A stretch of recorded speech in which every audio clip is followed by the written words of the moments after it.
എന്താ ഇത്? എന്താന്ന് കണ്ടില്ലേ? ആരോട് ചോദിച്ചിട്ട് ഇങ്ങനെ ഒരു വാർത്ത കൊടുത്തതെന്ന്? ആരോട് ചോദിക്കണം?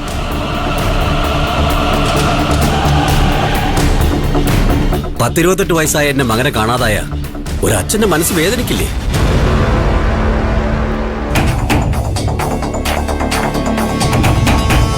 അതുകൊണ്ട് എന്റെ മകനെ കാണാതായെന്നും പറഞ്ഞ് ഞാൻ പോലീസ് സ്റ്റേഷനിൽ ഒരു കംപ്ലൈന്റ് രജിസ്റ്റർ ചെയ്തു, വാർത്തയും കൊടുത്തു.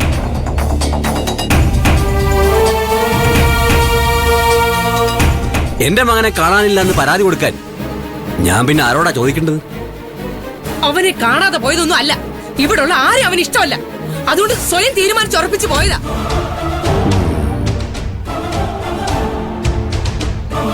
എന്തിനാ ഇങ്ങനൊക്കെ പറയുന്നേ? ദേ, നിങ്ങൾ മാഷിന്റെ കൂടെ 24 മണിക്കൂർ ചുറ്റിക്കറങ്ങി നടക്കുമല്ലേ? പറഞ്ഞു കൊടുത്തുവിടായിരുന്നു ഇതൊന്നും വേണ്ടായിരുന്നു എന്ന്. കുടുംബത്തിന് നാണക്കേട് ഉണ്ടാക്കുന്ന ഓരോന്നും ചെയ്തു വെച്ചിട്ട് വന്നിരിക്കുന്നു. കൊട്ടക്കണക്കിന് നാണക്കേട് ഉണ്ടാക്കി വെച്ചിട്ടല്ലേ നിന്റെ മോൻ പോയത്?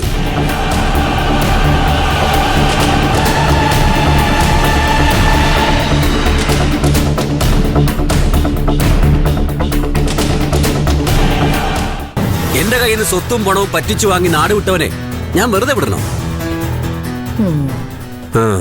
അവൻ എവിടെ ഉണ്ടെങ്കിലും തേടി കണ്ടുപിടിച്ച് സ്വത്തും പണവും തിരിച്ചു വാങ്ങിയിരിക്കും ഞാൻ.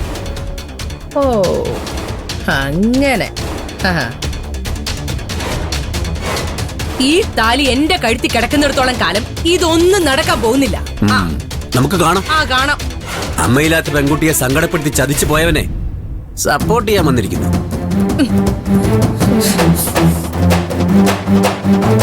ഓടിപ്പോയനെ പിടിച്ചുകൊണ്ടുവന്ന് ചാരുമോളുടെ മുന്നിൽ മാപ്പ് പറയിപ്പിച്ച് എല്ലാം തിരിച്ചു വാങ്ങിയിരിക്കും ഞാൻ. ഓഹോ, അവൻ ഓടിപ്പോവാനുള്ള കാരണം എന്താ?